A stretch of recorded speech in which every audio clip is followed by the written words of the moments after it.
Good morning.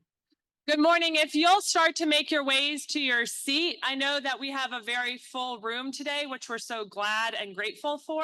There are seats scattered among you, including some seats up front. If you notice that you're sitting next to an empty chair and you see somebody looking for a space, I invite you to call them over and ask somebody to sit next to you. My name is Grace Linval, and I have the joy of serving as one of the associate pastors here at Covenant. And I am very pleased to welcome you here this morning to learn more from Reverend Dr. Mitri Raheb. As we welcome Mitri to Covenant, we do so as our congregation is continuing our year-long efforts of grounded and growing. We have entered a season of growing where we will open ourselves up to God's call and God's invitation on our lives, things that will prod us to new understandings and new ways of discipleship. And we are particularly glad this morning for the opportunity to hear from Mitri, and we recognize that this may be a challenging topic for many of us in the room. We encourage your participation through active listening, through an openness to the Spirit, and most importantly, a spirit of appreciative inquiry. As we gather to learn from Dr. Raheb, we ask for your respect for his opportunity to share. And in this spirit of appreciative inquiry, we'll ask that we have questions through a moderated conversation afterwards. I hope that you'll note near a seat by you, there is an index card with a pen. We encourage you to write any questions that you have on those index cards and just gently hold them up, and we'll walk around and gather them throughout our time. This helps us to allow questions from the whole breadth of our community. So I encourage you to do that. As we settle into our time together, I'd love to open us in a word of prayer. Will you pray with me? Gracious God, gather us in as your beloved children. Draw us in to listen. Gather us in to learn. Gather us in to help us grow. May our time together be more than just time, but also something where love and justice may grow more deeply. Open our ears to listen and our hearts to hear hard truths. Bring a spirit of willingness to our time together, a spirit of truth-telling, and bring a spirit of love that changes us and changes the world. With gratitude for the opportunity to learn, we ask your blessing and presence in this time together, and your spirit to move with us from this place. We pray together. Amen. I am particularly humbled to welcome Mitri Raheb this morning. Mitri is a friend of this congregation, an author, pastor, theologian. He is also the founder of Dar al-Khalima University. He served for 30 years as the pastor of Christmas Lutheran Church in Bethlehem, and then was later elected to serve as the president of the Synod of the Evangelical Lutheran Church in Jordan and the Holy Land from 2011 to 2016. He's a founding member and board member of the National Library of Palestine and a founding member of Bright Stars of Bethlehem, a partner of this congregation. He's also a widely published theologian and the author of many works. We're glad today to be sharing two of his works, Decolonizing Palestine, The Land, the People, and the Bible, as well as Faith in the Face of Empire, the Bible through Palestinian eyes. We encourage you following this time to continue your interaction with Mitri's work by purchasing a book. It is now my joy to welcome Dr. Mitri Raheb to come and share with us. Thank you so much for being here.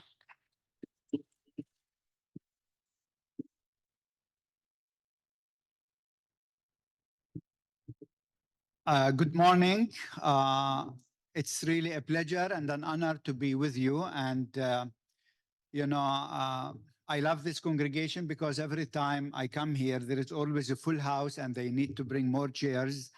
Last time I was here a few years ago, we had here beautiful dinner. It was also like sold out, which shows actually this is such a healthy congregation that is really interested in knowing more, in growing, in partnership. And Bob, thank you for your leadership in making all of this happen.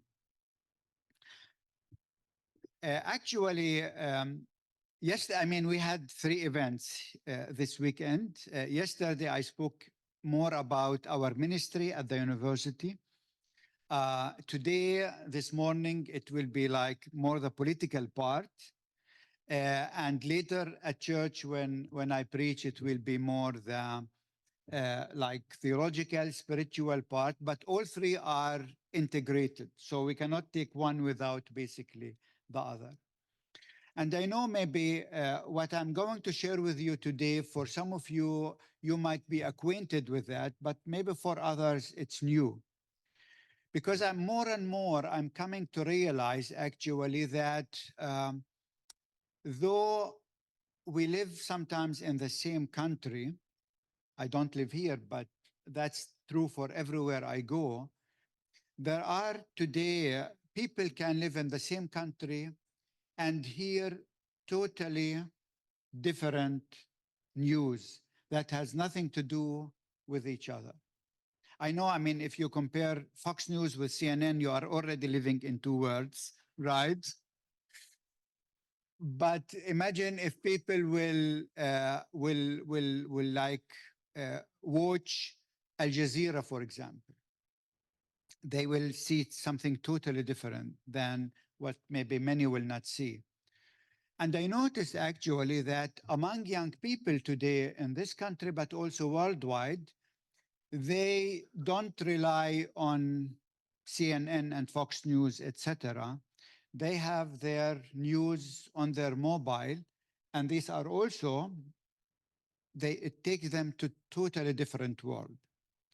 And this is why I think for me, it became very important, especially whenever there is like a major thing happening in the world, I like always to hear different news, just to see how people frame things.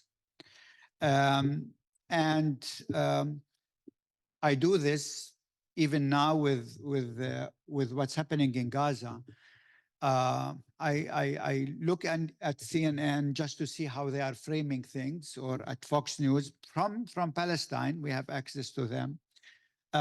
I look at Al Jazeera. I look at other, alternative news, just to see how things are framed. And so today, I will focus on Gaza because I think this is what is in the news. This is what you hear a lot about. But also this is maybe where many people are not aware of really what's happening there. And what I will share with you doesn't depend only on the news I see or watch. I think I'm one of very few people who are fortunate in the last 5 years to have been going to Gaza on regular basis, because our university has a satellite program in Gaza. And so the people I will talk about, they are people I know. And the places I will share with you, these are places I went to. And so it has like a personal touch.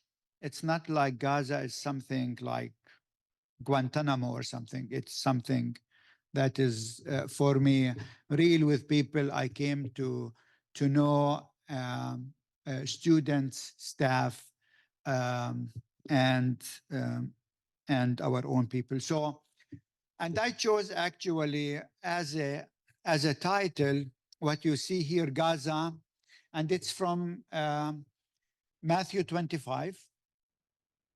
Lord, when did we see you and did not help you? And for me, the most important word there is see. Because you can live today in this world and you don't see anything. And so I will take you basically on a journey into Gaza so that you see what's happening there. And from there, I will speak more also about our work. So seeing has to do with eye, so an eye on Gaza. So let me take you on this tour into Gaza. Maybe you know that last Thursday, actually, South Africa brought the whole issue of Gaza into the International Court of Justice.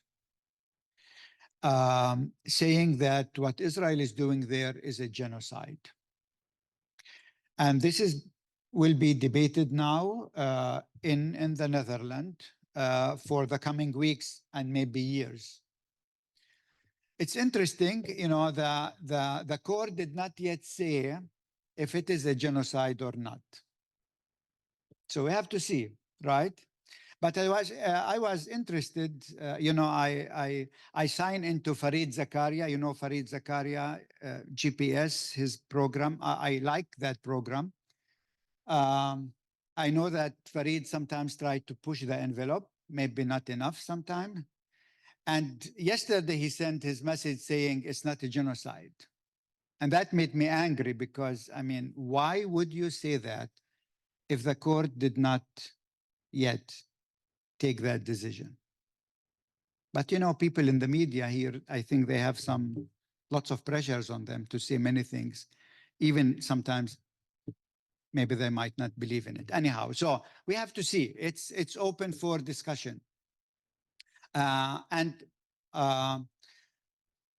So, I mean, Gaza, when you think of Gaza today, you hear about all these terrible news, but actually until the 40s of last century, Gaza was a cosmopolitan city. People forgot that.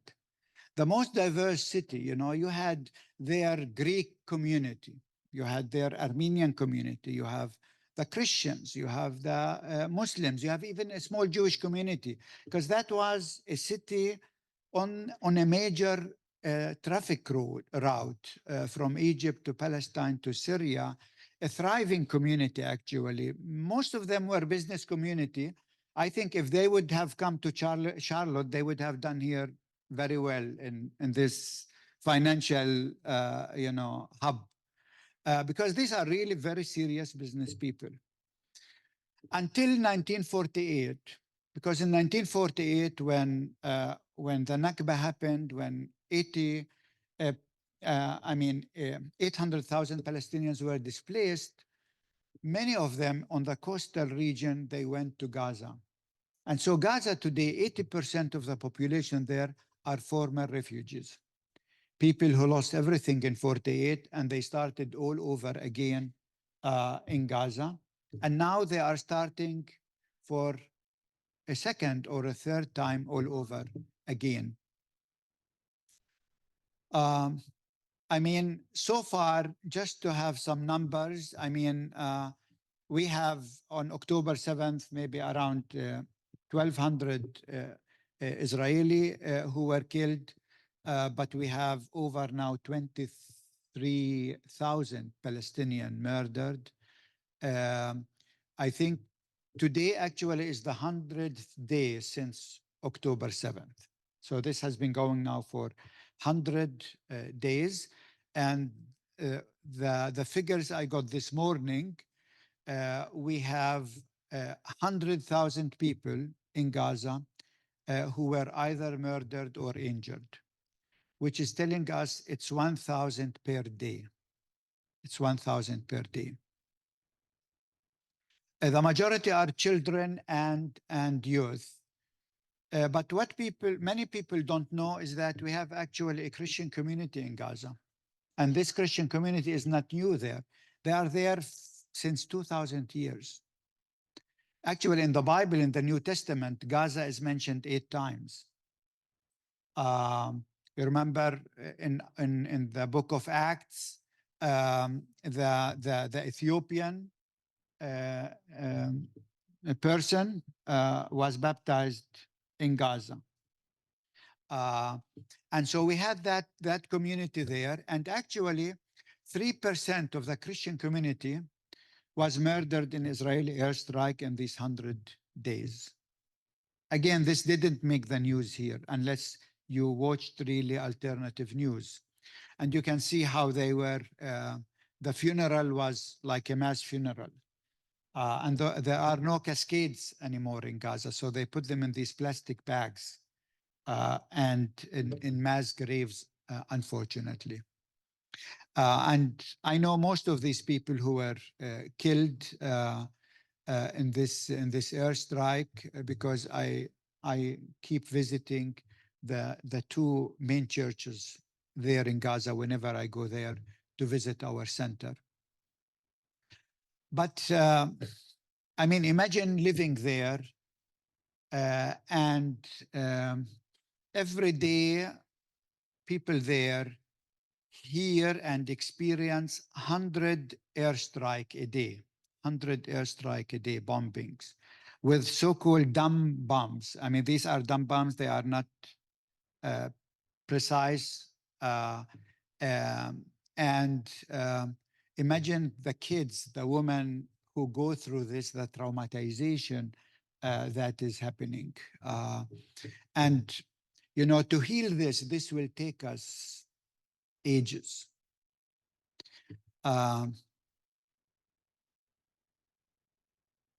Again, you know, displacement, almost 2 million people out of the 2.3 million people are displaced. And the director of our center is one of them. So she had to walk this street for miles and miles and miles with only few things that they were able to take with them out of their home, which now is bombed, so it's not anymore there. But imagine, think of this. If you were in this situation and you have 5 minutes to decide what to take with you, because everything else will be lost, what will you take with you? Pictures of family, important papers, IDs, your jewelry if you have. I mean, and so this is what everyone has been experiencing actually in Gaza. You see the numbers of displaced people and how it's kept growing all the time. But this actually shows the destruction that where it's happening. And you can see the city of Gaza with 775,000 people. Actually, over 70% of the city is totally destroyed, is not more. I mean, it's not only the homes, it's the infrastructure, the water supplies, the sewage channels, I mean, everything. But this is where actually all the Christians lived. All the Christians were living in the city of Gaza because that is the hub and the most thriving place in the Gaza city. And so today you have people, all the young people actually they sleep on the street. There is no place that they can go to. But, you know, with all the water channels also destroyed, the pipes, etc., access to water, to food is really an issue. For the last few days, I speak to one specific family in the Christian community there, and he was telling me, like, for the last 10 days or so, it's a family. They are 4 adults and 3 kids, so 7 people. What they get today is a small can of sardines, you know, fish, and 5 loaves of bread for 7 people. And this is over 10 days. The same thing, because there is no access to food. Israel is still blocking, you know, the trucks into bringing to Gaza enough food. And if there is some food, it's so expensive that people cannot actually afford. He was telling me that 2 pounds of tomato right now, the cost of that of 2 pounds is $10. Now, this was like maybe a few cents before the war, because an average salary in Gaza is $300. So imagine if for 2 pounds of tomato, you have to pay 10% of your salary just to get 2 pounds of tomato. Shelter, the same thing. Where do you go if over 60% of the homes are destroyed? Medical assistance, 26 out of the 30, I think, 2 or something, hospitals are out of service. I mean, they were bombed by Israel, including the Anglican, the Episcopal Hospital, Al-Ahli, that is there. And the destruction of Palestinian lives and dreams. I mean, these people were people who have lots of dreams. All of that is shattered. And just to rebuild Gaza, it might take decades. And the Israelis, they destroy everything, and then they ask the American or the Arab countries to pay for the rebuilding, which is nonsense to me. But this is what's happening. I know it's a bit depressing what you are hearing right now, but hopefully you have to keep with me. Now that's Gaza, but just unfortunately, slowly, like this is happening in the West Bank on a smaller scale. We never had, until recently, Israeli aeroplane actually destroying buildings in the West Bank, but this is now, it's happening on weekly basis. So this is a picture from Jenin. Yesterday we were with one Palestinian here in the city. She's from that city. And here in the States, you talk all the time. I mean, the media talk all the time about the 130 Israeli hostages, right? You hear about them all the time. Now, before October 7th, there were over 5,000 Palestinian prisoners in Israeli jails, most of them without trial. They call it administrative detention. Israel can take any Palestinian, including myself, to jail without a trial for 6 months, and that 6 months could be, renewed up to 3 years. So 5,000 people, nobody talk about them. But since October 7th, Israel detained 4,700 additional Palestinians. Again, you don't hear about them in the media, because the life of a Palestinian does not equal the life of a Jewish Israeli. Right? So as if we were the children of a lesser God. This is what people think. And so this picture is from Bethlehem. You can see that on daily basis. Israeli soldiers, and hopefully you can see the Palestinian young man with his eyes blinded, and they walk him to their military vehicle and they take him to the prison. And by the way, if we come back to Matthew 25, right? When did we see you, right, Lord? It's interesting, and it's not by chance that Jesus mentioned the prisoners. You remember, I was in prison and you did not visit me? Because the Roman Empire was doing the same thing with the Jewish population in Palestine 2,000 years ago, taking them to prison. And so many people at that time were in prison exactly like today. People usually, because you come from the American perspective, you don't think of that. But this is part of occupation. And if you come to Bethlehem, actually today, you cannot come with the bus like you did a few years ago, because all roads are blocked by Israeli soldiers. Basically, every city in the West Bank is now besieged. So it's very difficult to get out, to get in. You have to walk through checkpoints and then to take a car from the other side. Very, very difficult. So that's just about Gaza, but it's more than Gaza. And so here I would like to have an eye on the shrinking free space, because I think in this country, what I love is you emphasize freedom, right? Liberty, freedom of speech, freedom of conscience. All of these values are important American values, but they are, for me, Christian values, right? And so if we look at that, I mean, so far, uh,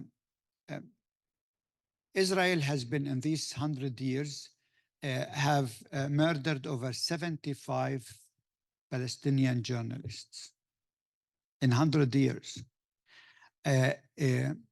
injured 16 others, 3 are missing, and 25 arrested, which means every day at least there is one Palestinian journalist that either killed or arrested or injured.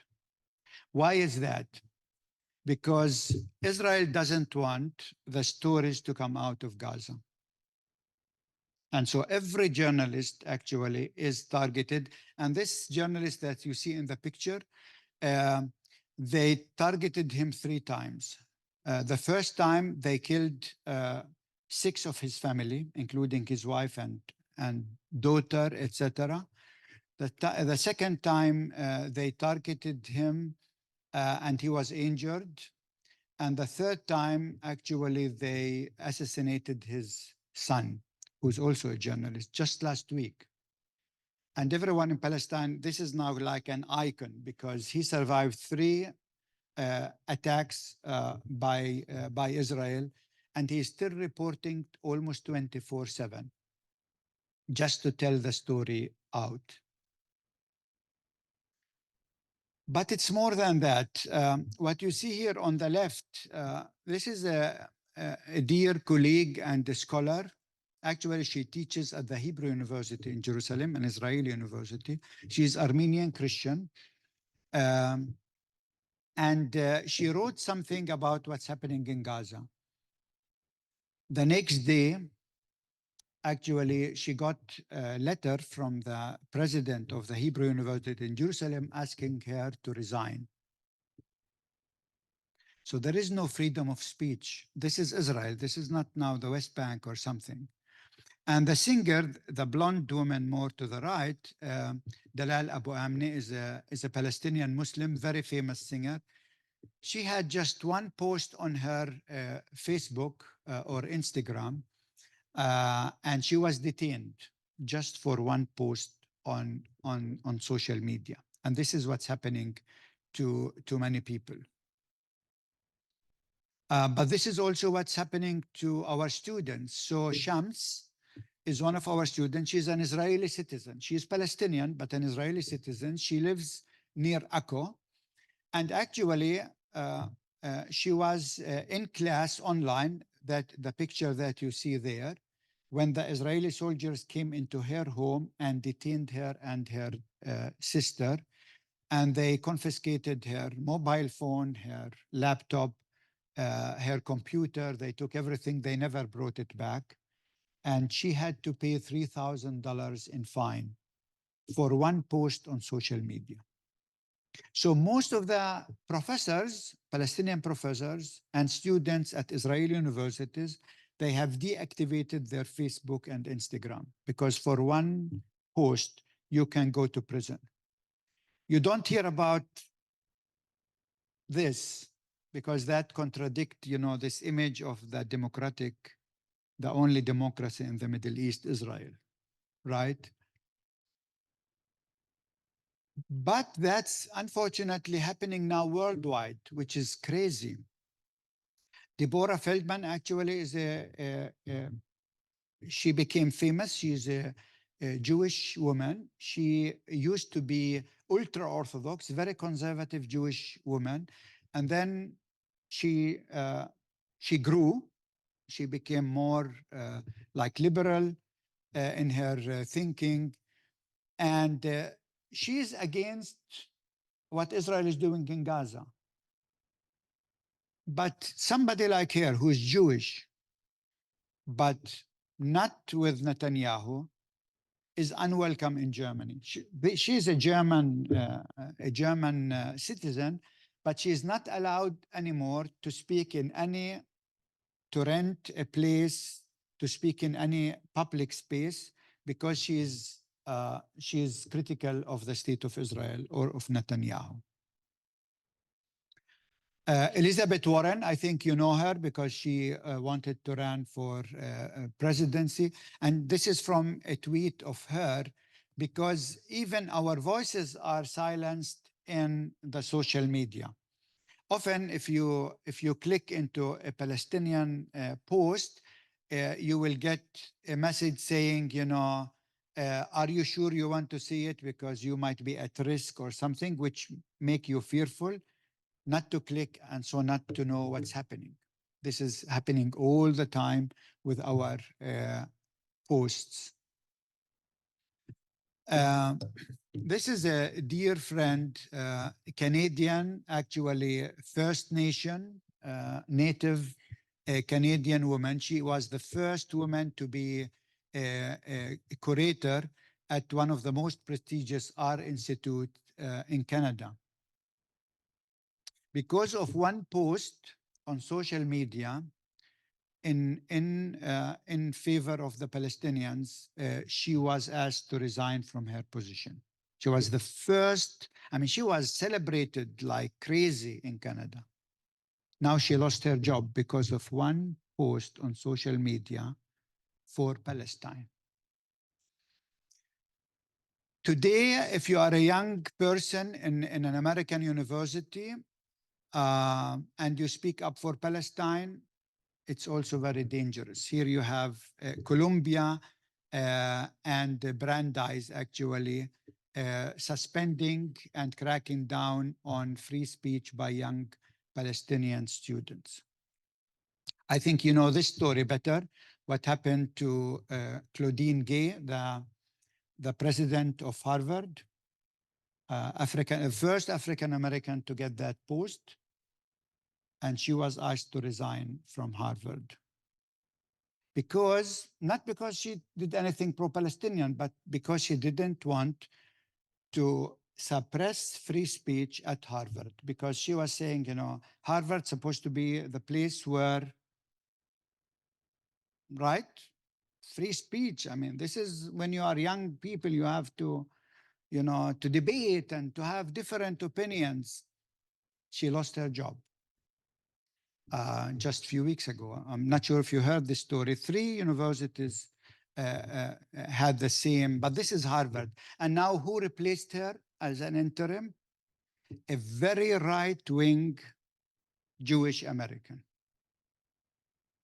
Great supporter of Netanyahu. I mean, when you hear all of this, you get, I mean, where are we living? It's not the free world anymore. And, you know, if they want to stop anyone, you weaponize anti-Semitism. You say, you know, this is anti-Semitic, and then that's the end of the story. So, so that's what's happening worldwide. Just to know that what we are, I mean, the oppression we are experiencing is not only with the state of Israel; it's much, much wider.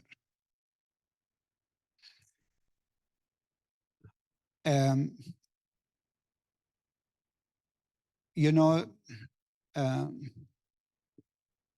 last week in the Netherlands, when the International Court of Justice was debating, is this genocide or not, they looked at what Israeli politicians were saying.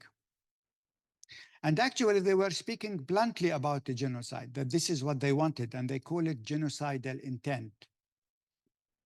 Here I have some quotes you cannot maybe read, they are too small, but I just want to focus on this one, which is by Netanyahu. That's the top, you know, the prime minister, right? In the press conference, when Netanyahu announced that the Israeli troops are going to enter into Gaza in late October, he said this, and here I quote, he said, you must remember, he's quoting the Bible, you must remember what Amalek has done to you says our Holy Bible. And this is actually, he was quoting 1 Samuel 15:3. And if we go to that verse in the Bible, it says, now go and smite Amalek and utterly destroy all that they have and spare them not, but slay both man and woman, infant and suckling, ox and sheep, camel and ass. This is Netanyahu. And all the, actually, even the president of Israel said something similar. Almost every minister in the current Israeli government said something like that. And so this is weaponizing the Bible even against us.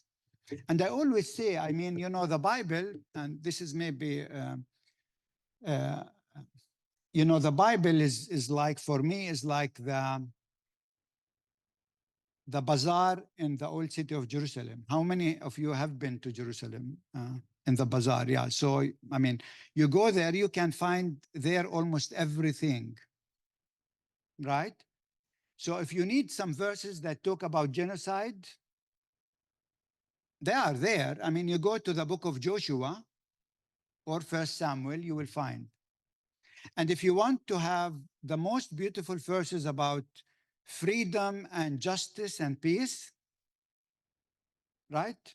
You go to the prophets, it's there as well. So what you pick and choose from the Bible says not so much about the Bible than about you. And this is really, for me, very important when we think of hermeneutic, how to understand the Bible.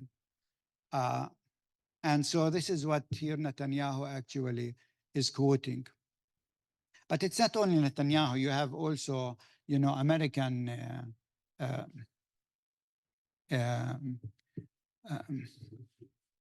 you know, actors and so on saying something ugly as well. So I will come now to the cultural institutions because this is what we do. We work with culture, art. And so let me take you just quickly. In these 100 days, Israel destroyed partly or fully 12 universities in Gaza, including our center, which you see here in the right. That picture is actually from our training center in Gaza. But also targeting mosques and churches. So far, actually, over 380 mosques were destroyed either fully or damaged, and 3 churches were targeted. We have only 3 churches. And to the right, what you see there, actually, this is one of the oldest mosques, not only in Gaza, but beyond. It goes back actually to the 12th century. That was targeted just 2 weeks ago. The assembly hall of the Greek Orthodox Church was one of the first places to be bombed. And this is where 18 Palestinian Christians, mainly women and children who were having shelter in the church, were murdered in that airstrike. This is one of the oldest churches in the world, going back to the early 5th century. We have a training center in Gaza, and when we were looking for a place to have our center, we looked at this place. This is a beautiful building, 350 years old. You know, I know you don't have many buildings that old in this country, right? And I really loved it. I wanted, to rent it, but it was too small for us, and it was in a very crowded place. And the access with public transportation is not good there. And so we ended up not, but I took these pictures when I visited there. And you can see there my colleague Ghada, who managed actually that program. And you can see to the left, the place, totally ruined. So every old building in Gaza was targeted, destroyed, just not to leave anything from our history and heritage. Imagine if something like this happens in the US. This is the pride of the Christian community in Gaza. It's a state-of-the-art building, $6 million project, was inaugurated just a few months ago. You can read it's the Arab Orthodox Cultural and Social Center.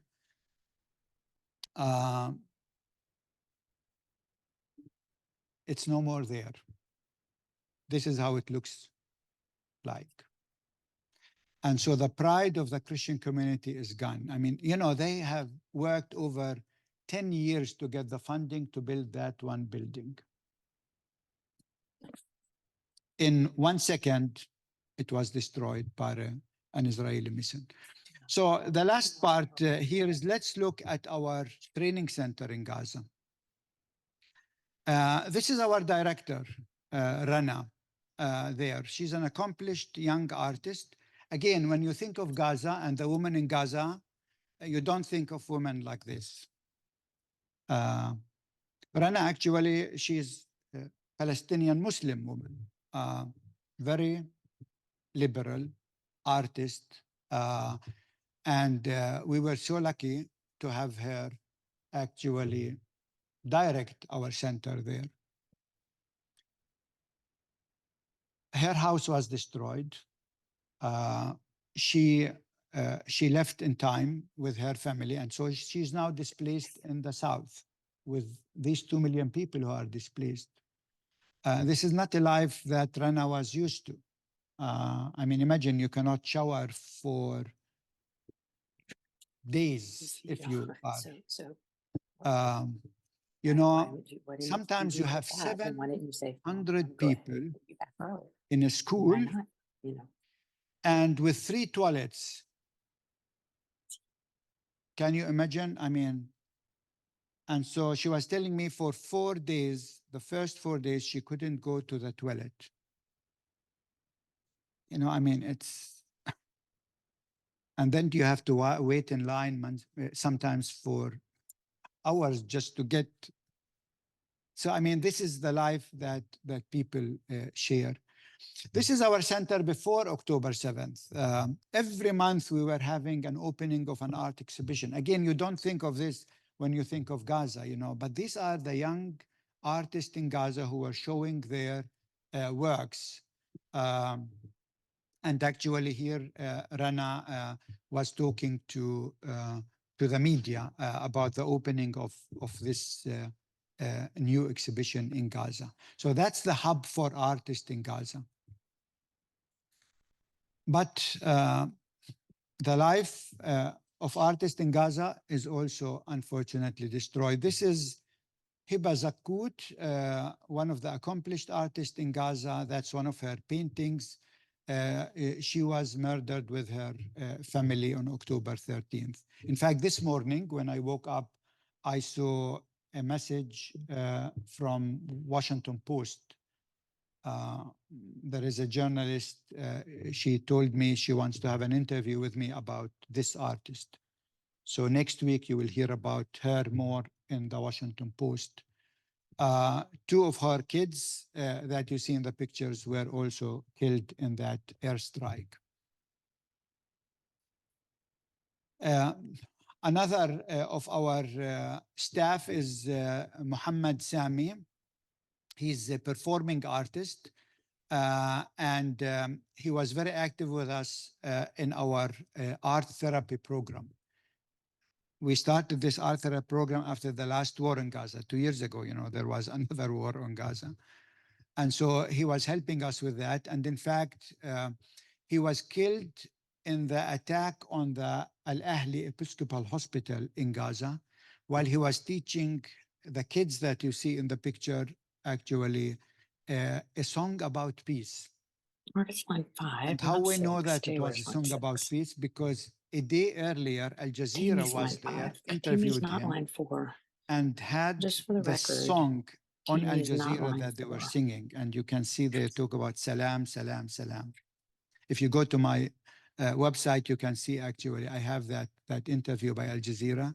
So in that airstrike, he and all the kids, he was actually trying to calm down, you know, with all of the sounds of the blasts of the airstrike. Unfortunately, we lost Muhammad. And the same thing to another staff, Halima Al-Kahlout, who was helping us also with the art therapy program, as you can see, with painting, trying, yesterday I shared the story of my daughter, how she was traumatized once, and really drawing helped her to come out. So So Halima is just for the also record, Ellen Wilkins, there.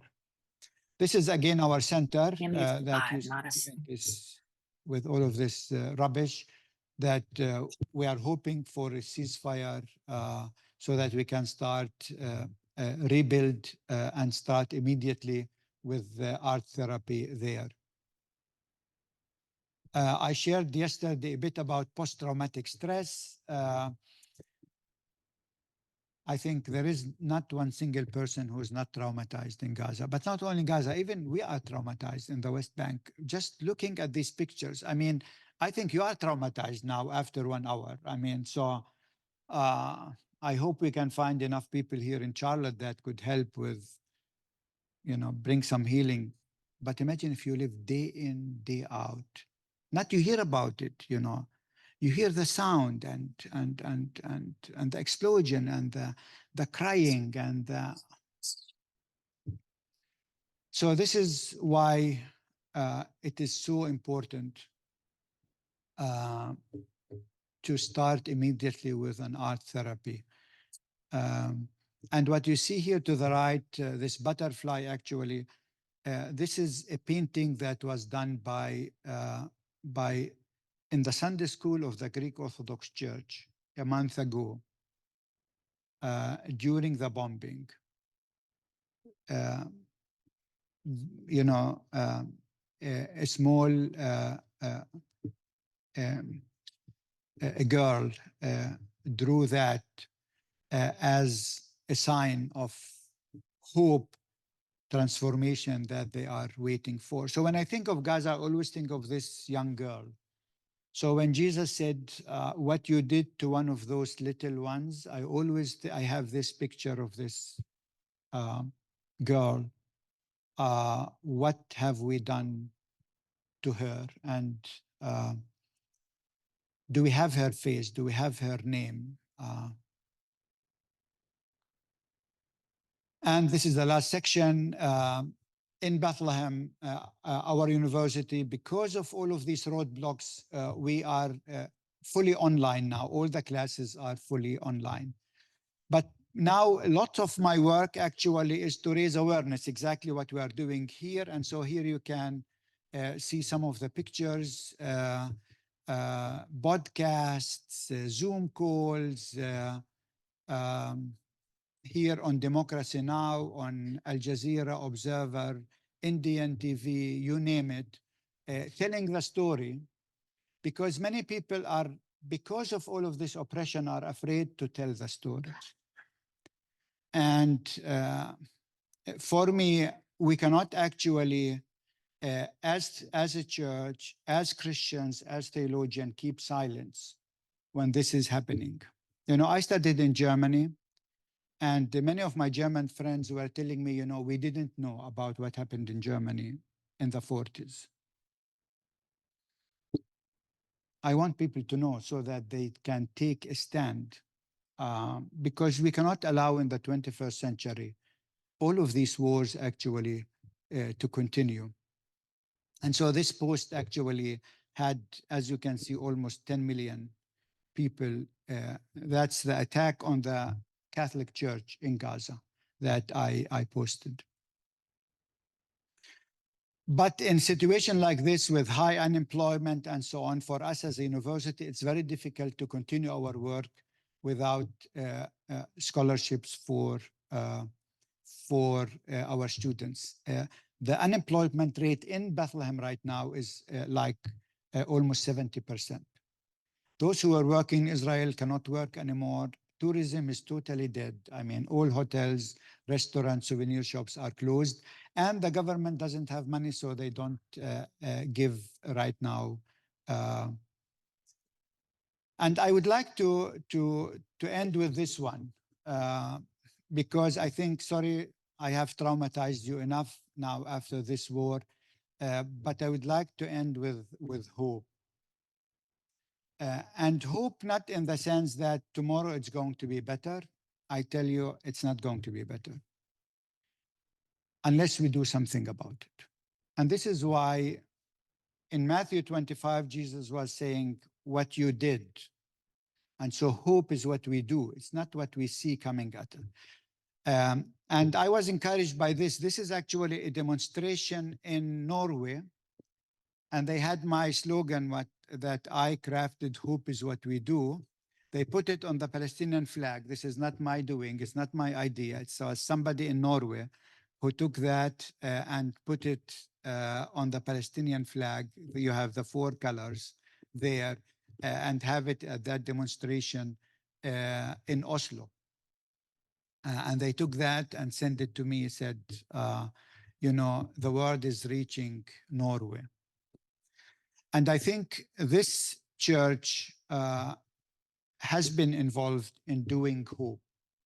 And I would like really to thank you for that, because unfortunately, we cannot rely just on the politicians.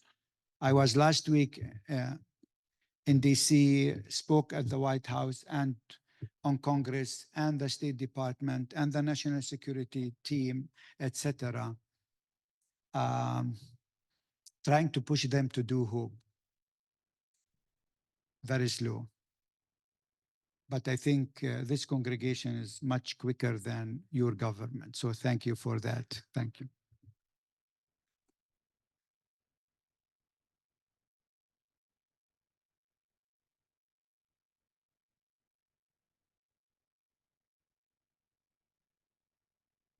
Mitri, thank you so much for sharing with us. Thank you for sharing truth. And also, it's not lost, I think, on me, and I know many of you here, how challenging this is because you share so personally about people that you know and love who have been so traumatized and affected. So thank you for your energy and your time with us. We do have opportunity for a few questions. If you'll raise them up, Mary Kate is walking around right now with some questions. Mary Kate, there's a few up front. Hopefully you can see them, but Mitri, we did receive a few that we'd like to begin with, if that's okay. One question says, how can Christians living in the United States speak about the biblical and political narrative that Israel has a God-inspired claim to the land? How might we speak out about that towards or against that? Would you mind sharing a little bit about that? Excellent question. I think for that, Bob, you need to invite me for another Bible class just on that, a whole weekend. But this is why you have to get my book now, time for advertisement, right? You have to take my book, Decolonizing Palestine, the Land, the People, the Bible, because it talks exactly about this issue. And I know it will be challenging for you, but the answer is there.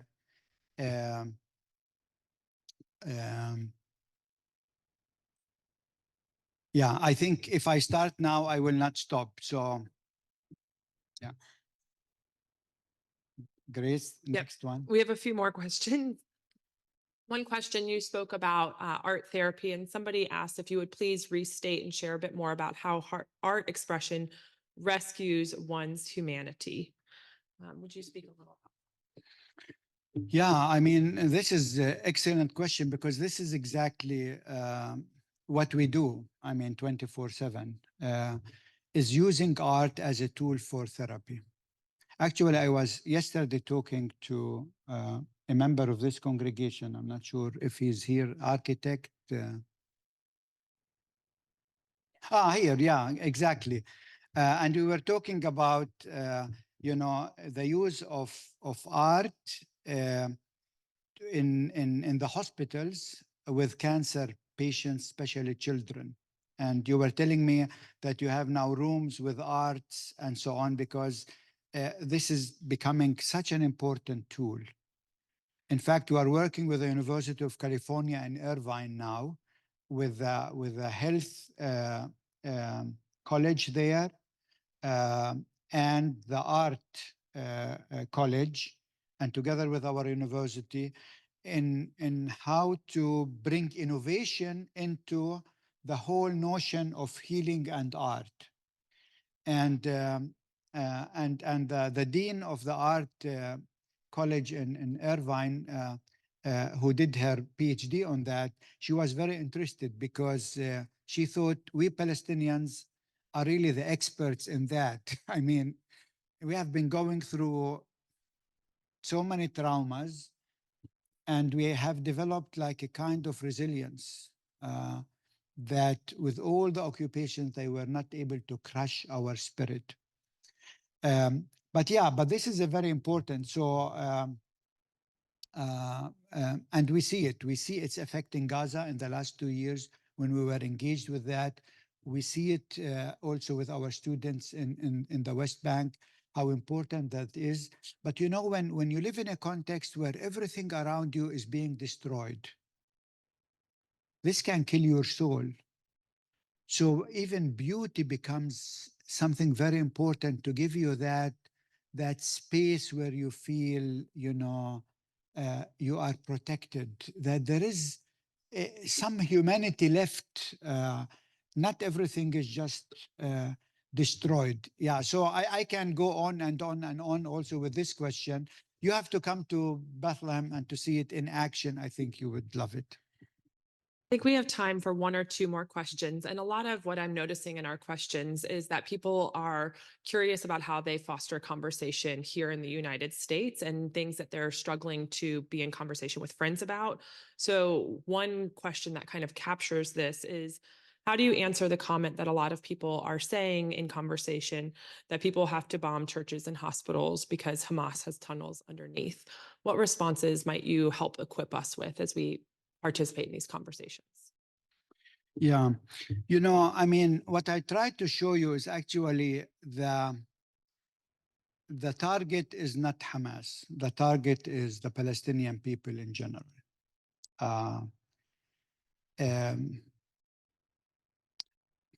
Funny enough, I was telling, you know, people in Washington, I mean, in the last 15 years, and we have there is a video by Netanyahu saying we have to support Hamas, and his rationale was if we support Hamas in Gaza, we make sure that the West Bank and Gaza will never unite, and basically that's the end of a Palestinian state. And so suddenly, I mean, Hamas, who was like by Netanyahu praised in this interview, suddenly they are demonized. What I tried to show you is actually, you know, what is targeted is every person there. What Hamas did in October 7th is not to support, for sure. But this is not the beginning of the story. The story started 75 years ago. And you know what my fear? If you think Hamas is radical, wait until these children who experience all of these traumas, what will happen to them? You know, the young people from Hamas who did October 7th, they were the children when Israel started the first war on Gaza 15 years ago. And they experienced exactly that destruction, not in this massive like now, and they wanted to revenge. Now, I don't believe, and I spoke about this yesterday, that you know, if you are angry, revenge is not the way for me. And I said yesterday, how can we transform the anger that we have? I mean, I'm very angry when I see all of this, but how can we transform this anger into something that is uplifting, that is constructive, that is, and for me, that's the transformation that we need in our, and I feel more and more that actually what we are experiencing in Gaza, the war going on and on and on, is now Netanyahu's war. It's not anymore Israel war. In fact, yesterday there were, I think, 12,000 Israeli protesting, demonstrating in Tel Aviv, including 2 ministers from Netanyahu's government. They saying, you know, I mean, let's have a deal. Let's free the Palestinian prisoners and let's free the hostages. And without justice, you know, to the Palestinians, there will be no peace. That's, I think, what we need to focus on. Because the desire for freedom, you cannot, with all the military power, you cannot destroy that. Right? I mean, this is something Americans, you know, right? The desire for freedom. It's not something you can destroy. Because when God created us, he created us to love freedom. And so any dictatorship in the world, any occupation in the world, any empire in the world will not be able actually to destroy that desire for freedom. And I think I always tell my Jewish friends, you know, if they will spend only 10% of the effort they put in fighting all of this and doing all of this propaganda and in bringing justice and peace, we both can live in peace and in justice and move on with our lives, so that both people can have life and can have it in fullness. But instead of that, you know, we have all of this. So, and the last thing I would like to say regarding Hamas, and now this is as theologian, which maybe you will not hear from anyone else. But, you know, these people in Gaza, when I talk to them, they lost their hope in all the countries that talk about human rights. Why? Because they believe that human rights are only for people with blue eyes and blonde hair, not for us. And when people lose their faith in human processes that will get you, after 75 years, will get you your rights, they will not resort to God as the last resort. But these people in Gaza have nobody else to go to except God. And this is why if you see every family that is targeted, the one who survives come and actually quotes one of the Psalms that says, God is my portion, I think in English. And so in our region, and maybe that's a good place to end with, because I know we need to leave from here. And this might shock you, but you know, I always believe in our part of the world, we have too much religion.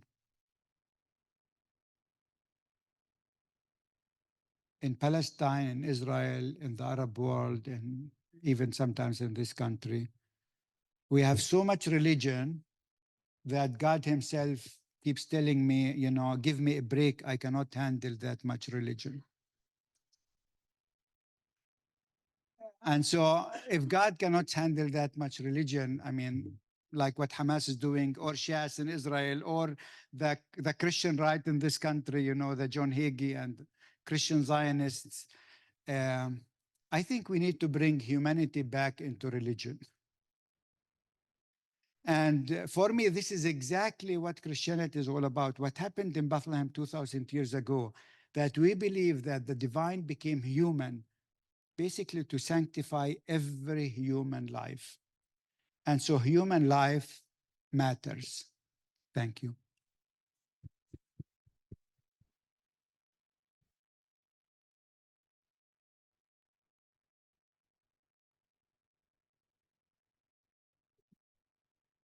Dimitri, thank you so much for your time and for being here. I'm encouraged as I look through our questions that so many people are asking questions like, what can we do? How can we have these conversations? And I know that your time with us has spurred that on. So I hope that as we go from this place, we will continue to wrestle with the hard truths that Dimitri has had. And as we wrestle with them, consider what they mean for us. Before we go out, I want to remind you that books are for sale. And as Mitri shared, it's great to continue to interact with his work. Some questions might be responded to in there, and you can purchase a book there. They're also available online. As we leave, I'd love to close us in a word of prayer. Gracious God, take us from this place, not as we came in. Help us, now that we know better, to do better. Help us to be part of doing hope. We pray in your name. Amen. Thank you.